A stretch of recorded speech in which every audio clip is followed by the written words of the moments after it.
Happy Monday. It's Motivation Monday here on the Be Your Own Hero Show. So this is the 31st day of January. It's the end of January.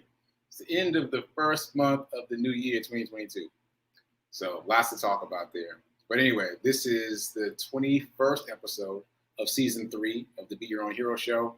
Hero is an acronym. It means helping everyone reaps optimism. In other words, helping others helps you. It's a reciprocal action. Try it. Definitely try it. And I'm your host. I'm sekouwrites. I'm a professional creative and the creator of what we're now calling the Hero Ministry Movement. And that's my effort to uplift and inspire the unhoused community in particular, but everyone in general, to uplift and inspire people generally, because the scope of what this is has grown. So a couple quick disclaimers. I'm not a personal trainer and I'm not a financial advisor. So do your own due diligence, do your own homework, and take what I say with a grain of salt. Because I'm talking about my journey and what has worked for me, and hopefully there will be something that has worked for me or what has not worked for me that will resonate with you. Shout out to New Thought Media Network for allowing me this platform to be here and to talk about my journey of becoming my own hero. This is their website, ntmedia.org. You can make a donation there. It is a 501c3, so that's a tax-deductible donation. You can also check out some of the other programs on the network. All right. All that said, thanks for being here. Thanks for being here with me live. You can catch me here Monday through Friday, 9:45 a.m. Eastern Time. If you missed the show, you can always watch the replays on Facebook and YouTube. If you watch on YouTube, subscribe. You have the option of subscribing, and then you get notifications every time there's a new episode. And there's a new episode 5 days a week. 5 days a week. And this is season 3. So if you missed anything, you can go back and watch the replays and get caught up. You can do a binge watch. Yeah, it's snowing. Wait, it snowed up east. So if you snowed in, you need something to do, you can binge watch the previous episodes of the Be Your Own Hero Show and get caught up. Okay, and if this show provides any value, please like, please comment, please share. Please do all those things because it helps the algorithm and helps other people find out about it. And yeah, we want this show to expand. We want New Thought Media Network to expand. And we want the wisdom that comes along with doing the work to become your own financial hero to expand also. All right, so this is season 3. As I just said, the theme for season 3 is doing, and my idea for season 3 is to be a little more practical about what to do and how to do it, or at least what I'm doing and how I'm doing it, and hopefully you can get something from that. Okay, so let's see who's with me in the chat. Shout out to the people who are watching live. Shout out to Tim. Shout out to Gladys. Shout out to Nan. Thanks for watching live. Shout out to all the people who are checking in, joining in, but haven't put anything in the chat. I see you checking in. I appreciate it. And let's get into some Hero Ministry Movement news. So a couple things. I talked a lot about Acorns Friday. So if you missed that, basically Acorns is an app that you can download to your phone. And what it does a few different things, but it allows you to invest in mutual funds easily by using what it calls roundups. So that means if you go out into the world and you use a debit card and you spend, let's say, $1.99 on an item out there in the world, it will round up to $2 and take that 1 penny automatically and put it into a mutual fund. So what's cool about that is that it's invisible. You don't see it happening. And there's small increments. So the most you could have rounded up is like 99 cents. Right? If you buy something that's yeah, I think the most that it can round. I remember now. You can set how much you want it to round up, but we're talking about cents, not dollars. So you're not going to miss it. And then when you look, you'll see that you have accumulated some money passively without actively trying to invest. We also talked about the fact that it's a mutual fund. So that's not where you want to leave your money. And that's new information for all of us, right? Because we're all raised and taught to put our money in mutual funds. But that's a whole other conversation. Anyway, what I intend to do is use it as yet another bucket to passively accumulate money and then move that money directly into the stock market by buying a share of one of the index funds, probably the S&P 500. And that's what I would suggest you do. Again, I'm not a financial advisor. I'm just telling you what I'm doing and what I think. But that said, you would get a much better return by investing directly into the stock market versus leaving it in that account, the Acorns account. Also, I mentioned that there's a fee. The fee has gone up from $1 a month to $3 a month. And Rev Mel told me over the weekend that if you call and you have a conversation with them about that, you might be able to get your fee reduced to $1. So I haven't tried that yet, but I'm just letting you know that that's a possibility. Because generally speaking, across the board, companies have found that it costs them less money to keep old customers than to buy new customers. So if you're already a customer on Acorns, plural, and the fee goes up, you'll probably be able to negotiate it down. If you're a new customer, I don't know if you'll be able to negotiate it down. So this might not be for you. All that said, let me end by saying I went into my Acorns account this weekend because I wanted to figure out why my roundups weren't working. And I see that they are offering a link, much like Webull. So I'm going to post the link on my Facebook page. And it works the same way as Webull does. If you use my link, then you get some free something. I think it's $5. Not 100% sure. But you get some free money into your account if you use my link. So if you're a new customer and you use my link, like basically that's a month free because it's $3 a month, but you get $5 free. So anyway, I'll post the link. Use it if you like. I'll post it on my Facebook page. Okay, so that was a lot about Acorns. That was more than I expected to say about Acorns. So let me pick up the pace, move on. So this is day 245 of my run streak, and there's two things to talk about. There's the charity run component, and there's the half marathon I just ran. So let me just briefly talk about the half marathon. As some of you know, if you've been watching the show, I've been training for a half marathon, and it's a self-study course, right? So we got together once for time trials, and then the next time we get together is this coming Saturday. In the interim, they just gave us a sheet with a list of things to do. Anyway, separate from that, I ran my first half marathon on Saturday. So my confidence is greatly expanded. I am still training for a half marathon, but I just did one. And so that's really gratifying to be able to know that for sure I can do it, as opposed to working myself up incrementally. I just jumped the board and did it. And now it's about doing it correctly, learning form, learning process, learning all the other things that I might not know. So it was a really interesting experience. Do I have time for a story? I'm going to tell one story. I don't know if I have time, but I'm going to tell one story. Because I don't think you will hear this otherwise. So you've heard me talk about Antoine. Antoine and I ran with a group out at a water park. It doesn't matter where. So we started with this group, and everyone in the group ran different distances. That's kind of how it goes when you have these running groups. Oh, Nan just joined a running group. Shout out to you, Nan, for running with your running group. It's pretty cool, right? There's a whole camaraderie around it. Anyway, so we started off all together, and people tended to run different distances, different routes, etc. We ran a half marathon, Antoine and I, and a couple other people ran a half marathon. There were bridges along the route, very small bridges, like 10 to 20 yards. And it had snowed the night before. And so the bridges were a little bit icy, not much, but a little bit icy. So we would stop and walk the bridges. And this was an out and back route. So we ran out all the way from the water park into downtown Nashville and then back out to the water park. And on the way back, when we stopped to walk those bridges, I noticed something. And I didn't say anything about it for a while because I was like, I'm tripping. Wait, let me just get it together. But it kept happening. And so finally I said something about it. This is what was happening. When I would stop to walk the bridges, I could feel my body like still running. It was so surreal.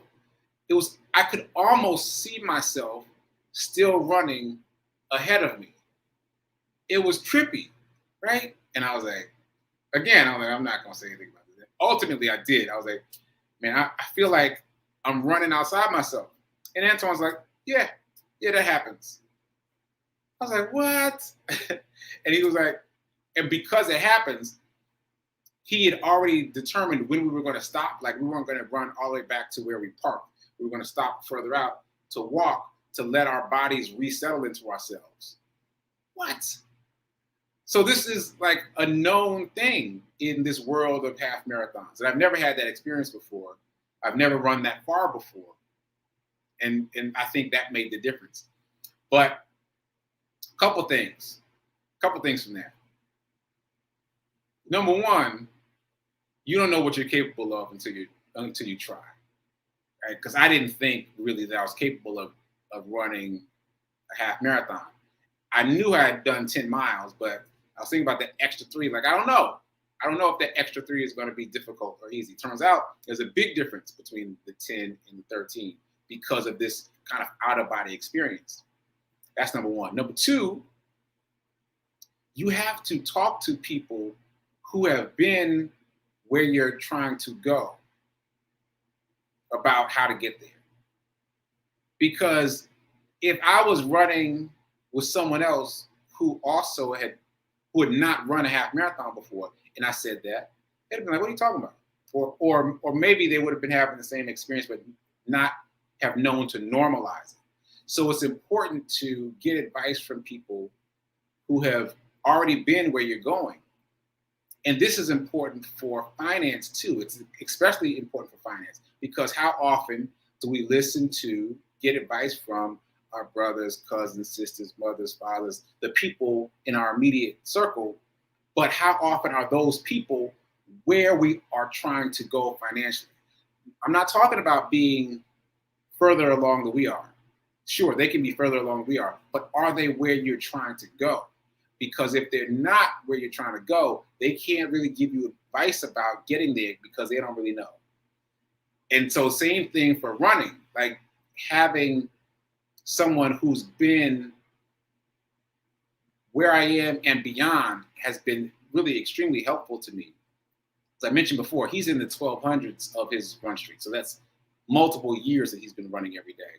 And so his body of experience and his ability to comment on things that seem odd to me is extreme, right? And now I've spent a lot of time talking about this, but it really impacted me, that out-of-body experience, and also having somebody to normalize, be like, yeah, that's going to happen. And there's some other things that are going to happen too. So anyway, and then the last thing I want to say about this, and then I swear I'm going to move on. It also underscores the point that we should not give people unsolicited advice. All of us, myself included. Stop giving people unsolicited advice. Because if you haven't been where they're trying to go, then the advice you're giving them is going to be off, right? We don't think about it that way. But we don't know where they're trying to go most times. And if we give them advice based on where we are, not on where they're trying to go, like, you see what I'm saying? Like, we hurt their process. So unsolicited advice, just knock it off. Like, all right, I'm going to stop because I got to get to these other things. So charity run, shifting gears, charity run.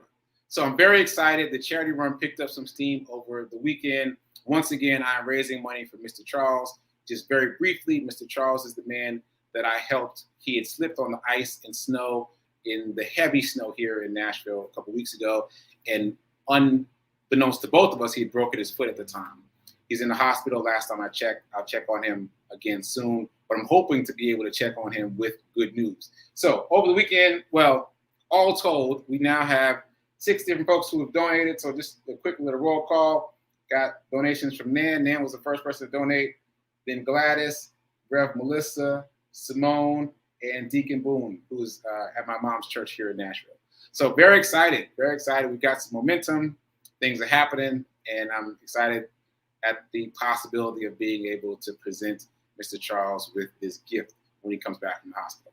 So if you're interested, just go to sekouwrites.com. That's my website. Right on the homepage, it says Hero Charity Run. Just click the link and you can pay by credit card. Easy, easy peasy. Okay, so moving on. As I mentioned earlier, this is the last day of January. This is the 31st day of January.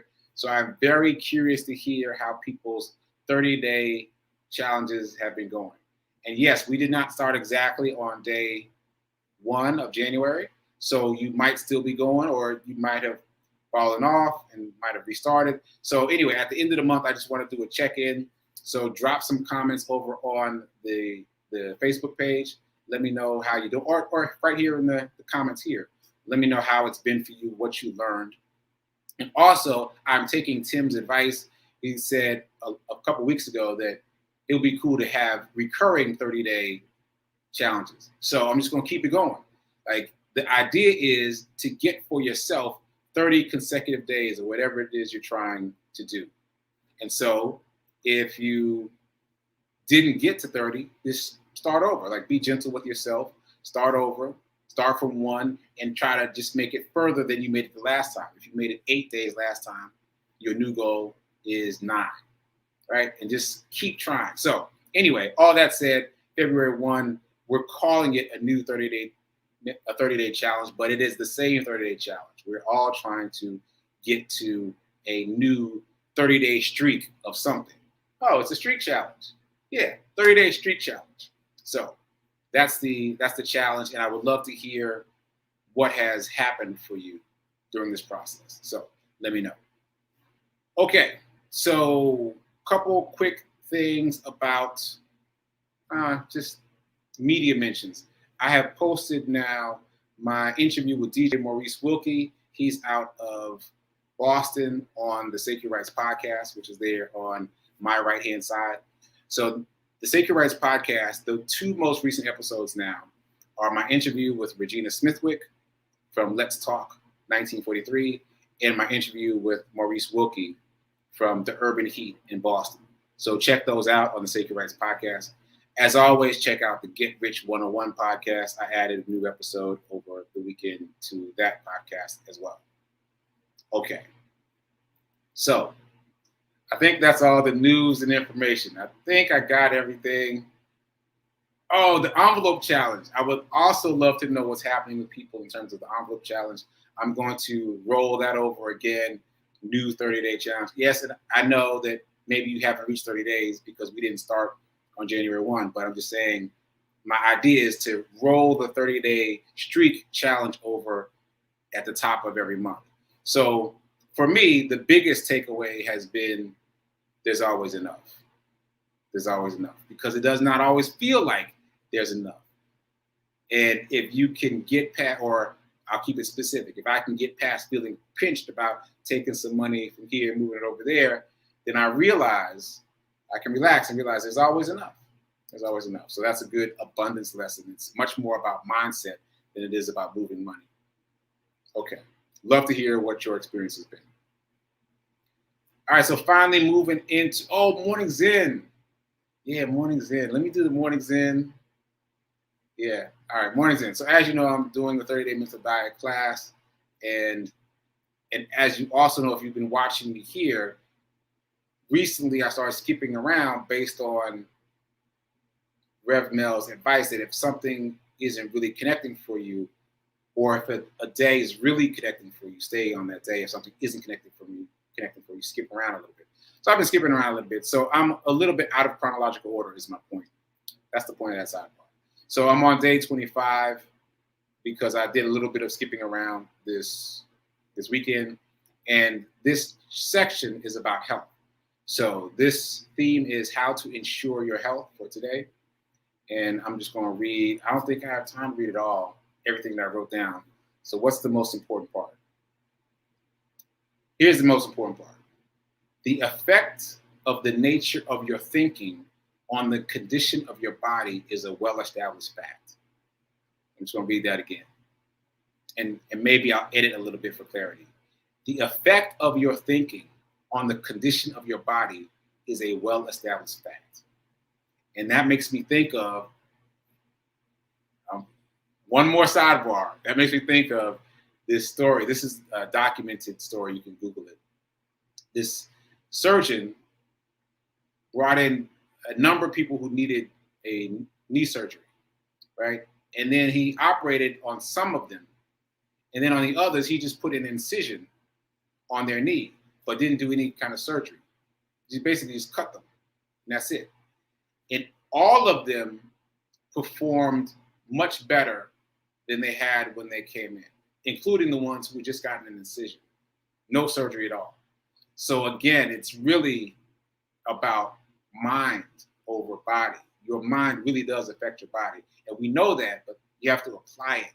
You have to apply your mind and mindset to your physical self. You have to keep your mindset in a positive space to affect positive energy for your body. So that's it. Just one more little part.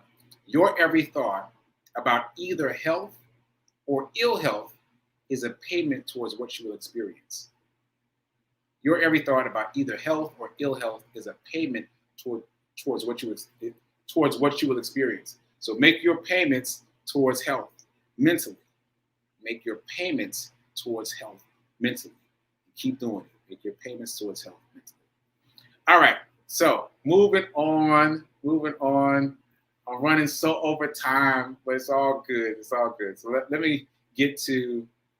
get to the abundance portion of the show.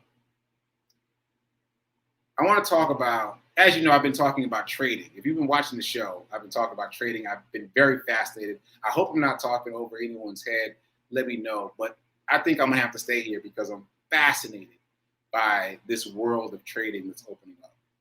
So today is Monday, Motivation Monday. Here is a motivational story for you. I want to tell you about the turtles. What? The turtles? Yes, the turtles. I'm talking about the turtle traders. Turtle, as in the animal, traders, as in stock trading. Okay, so the story very briefly is that there was a young man who was not a man of means. Like, he did not grow up with a wealthy family, but early on he got fascinated with the stock market and was able to turn $100 into $1,000, $1,000 into $5,000, and $5,000 into $100,000 over time. He became one of the most well-known stockbrokers of his era, and this was in like the 70s. Right? Not only because he was so good, but also because he was a physically imposing presence. He was tall and big. Anyway, he started a company with another person who was a stockbroker. And the two of them used to debate all the time about whether or not the skills that they had acquired to achieve their wealth was a teachable skill. And so he, the guy who I just described, said that it was. His partner was like, nah, it's innate. You got to be born with it. And so they ultimately did a bet. And this is like right out of a movie, right? It's right out of a movie, like Trading Places. Anyway, they made a bet with each other. An experiment. They would put out an all call out there in the world, in the Wall Street Journal, as it turns out, and ask for anyone who's interested in learning stock trading to come, and they would teach them their system. What? Yeah. So there's a lot of things, a lot of layers to this story. So many of the people who saw the ad disregarded it because it seemed too good to be true. And it was. It was too good to be true, but it was an actual thing. They were like, we will train you how to be a stockbroker no matter what your background is. Just come see us and go through the interview process. So thousands of people did apply, even though many people thought, nah, that can't be accurate. Thousands of people did apply. And of the thousands, they chose 14. So those 14 people, they trained for 2 weeks. Just 2 weeks on how to trade in the stock market according to their system, their quote unquote turtle system. Anyway, I got to tell you that the group of people that they selected were kind of a ragtag bunch of all kinds of folks. You had stay-at-home moms, you had a computer programmer, a professional card player, blackjack player, magician, I think. Like, it was a really random assortment of people. And the people in the program weren't sure what the two stockbrokers were selecting for, but it ended up being a fairly random group of folks. Anyway, for 2 weeks, they teach this random group of folks exactly what to do. And they staked them. In other words, they, the investors, gave them their own money to invest. And I think it started with $100,000 each. Don't quote me, but it was a significant amount of money. And then ultimately, what they promised them was $1 million each to trade of their money. So the people who are trading aren't risking anything. And whatever they make, they get to keep half of. So still a pretty phenomenal offer, right? Anyway, they teach everyone, all 14 of them, they teach all of them the system. And then the very first trade, only one of the 14 did what they were taught to do. Only one of the 14 did what they were taught to do. Wild, right? But this is where cognitive bias comes into play. All of them were taught the same thing, but their cognitive biases, the way they thought, interrupted their ability to be able to do what they were told. Only one was able to do exactly what he was told to do. So as a result, that one person got the biggest account. He got $2 million to trade. Other people got varying amounts, and some people got kicked out of the program, right? And over the next 5 years, the group of folks, the group of turtles who remained in the program were able to generate $175 million within 5 years. We're talking about rank amateurs, people who haven't traded at all in life, people who were doing random things otherwise before this. They were able to earn $175 million after 2 weeks of training. So it really just, again, it boggles my mind that this area of finance that I've always thought of as taboo and too complicated and avoid at all costs is just another learnable skill. Is there risk? Sure. But there's a lot of reward too. And ultimately, it's a learnable skill. Like, if you have time, you out there watching, if you have time, then you can apply your time to this. And it is one of the most lucrative fields I've discovered. All you gotta do is apply time because it's a learnable skill. You learn it, and like the turtles, you can earn millions of dollars. One of the people earned $35 million just on his own. $35 million without ever having traded before. It's phenomenal. It's phenomenal. It's like this kind of ghost story in the world of finance. I stumbled upon it in pursuit of more stories about stock trading, and I've been fascinated. There's books about it. Some of the turtles are still alive and talking about it. Many of them got kicked out just because they weren't able to follow the rules. And again, the only reason they weren't able to follow the rules was because of what was happening in here, which takes us all the way back to mindset. Meaning, money, abundance, wealth is the effect, but you are the cause. And if you can't change how you think about money, abundance, and wealth, then the effect will not change. You got to change the cause so that you can change the effect. All right. So that's it. I hope that story was inspirational to you. It was definitely inspirational to me. I've been reading about turtles all weekend. Anyway, it's time for prayer time. So let me cut this short. Watch prayer time and then circle back for a Sit with Rev. Melissa at 10:30. And I'll be producing that show. Maybe I'll pop in to say a couple words. Drop your comments in about how the 30-day challenge has been for you, how the envelope challenge has been for you, and what you're thinking about my new direction in terms of talking about trading. And I will check the comments. I see there's some comments. I'll check those after the show. Till tomorrow, keep doing. Be a hero. Be your own hero. Remember that now is better than perfect. And check out the podcast so that you can get your mind right, so that you can so you can create abundance and wealth around you. Because remember, the money is the effect and you are the cause. All right. I'm rambling now. I'm going too far. Later.